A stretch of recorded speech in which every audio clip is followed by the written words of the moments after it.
ఒక బండరాయి తెచ్చి అతని తలపై కొట్టి చంపింది. ఆ మృతదేహాన్ని రహస్యంగా ఊరి చివరనున్న పాడునూతిలో పడేసి చెత్తతో కప్పివేసింది. ఆ తరువాత ఆమె మరింత విచ్చలవిడిగా తిరుగుతూ తన సౌందర్యంతో ఎందరినో వశపరుచుకుని వారి వ్రతాలను పాడుచేసి అనేకమంది పురుషులతో రమించి వర్ణసంకరురాలు అయ్యింది. పడుచు కన్యలను, గృహిణులను చెడుబుద్ధులు నేర్పి విటులకు తార్చి ధనార్జన కూడా చేసింది. కాలక్రమంలో ఆమె యవ్వనం నశించి శరీరమంతా మేహవ్రణములు, చీము, రక్తం, కుష్ఠువ్యాధితో దుర్గంధపూరితమై కురూపిగా మారింది. యవ్వనంలో ఆమెను తృప్తిపరిచిన విటులెవరూ ఆమెను పట్టించుకోలేదు. కర్కశ నరక బాధలను అనుభవించి కొంతకాలానికి చనిపోయింది. చనిపోయిన వెంటనే భయంకరులైన యమభటులు ఆమెను యముని వద్దకు తీసుకువెళ్లారు. యమధర్మరాజు ఆమె పాప చరిత్రను లెక్కించి భయంకర శిక్షలు విధించాడు. విటులతో సుఖించినందుకు ఎర్రగా కాల్చిన ఇనుపస్తంభమును కౌగిలించుకోమని చెప్పారు. భర్తను చంపినందుకు ఇనుప గదలతో కొట్టారు. పతివ్రతలను చెరిపినందుకు సలసల కాగిన నూనెలో పడవేశారు. చివరకు కుంభీపాకమనే నరకంలో వేసి ఇనుప ముక్కుల కాకులు, విషసర్పాలు, తేళ్లు, జరుల చేత కుట్టించారు.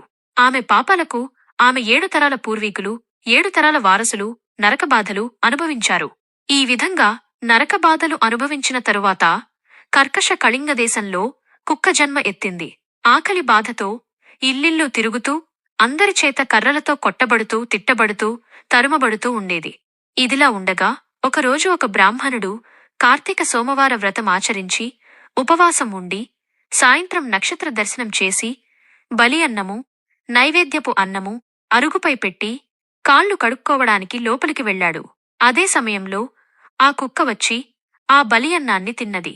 కార్తీకమాస సోమవారం వ్రతనిష్ఠాగరిష్ఠుడైన విప్రుని పూజా విధానంతో పెట్టిన బలి అన్నం అవడం వలన మరియు ఆ కుక్క ఆ రోజు ఉపవాసంతో ఉండటం వలన శివపూజా పవిత్ర స్థానమైన ఆ ఇంటి ప్రసాదం తిన్న వెంటనే ఆ శునకానికి జన్మాంతరజ్ఞానం కలిగింది. వెంటనే ఆ శునకం, "ఓయీ బ్రాహ్మణోత్తమా, నన్ను కాపాడుము" అని మొరపెట్టుకుంది. బ్రాహ్మణుడు బయటకు వచ్చి చూసి కుక్క మాట్లాడుతున్నది అని గ్రహించి, "ఎవరు నీవు? నీ వృత్తాంతమేమి?" అని అడిగాడు. అప్పుడు ఆ కుక్క, "మహానుభావా, ఈ పుట్టుకకు వెనుక 15 జన్మల ముందు నేను స్వాతంత్ర నిష్ఠరిని. వ్యభిచారిణినై భర్తను చంపి అనేక పాపాలు చేసి నరక బాధలు అనుభవించి పూర్వీకుల పుణ్యఫలం వల్ల ఈ జన్మలో కుక్కనైతిని.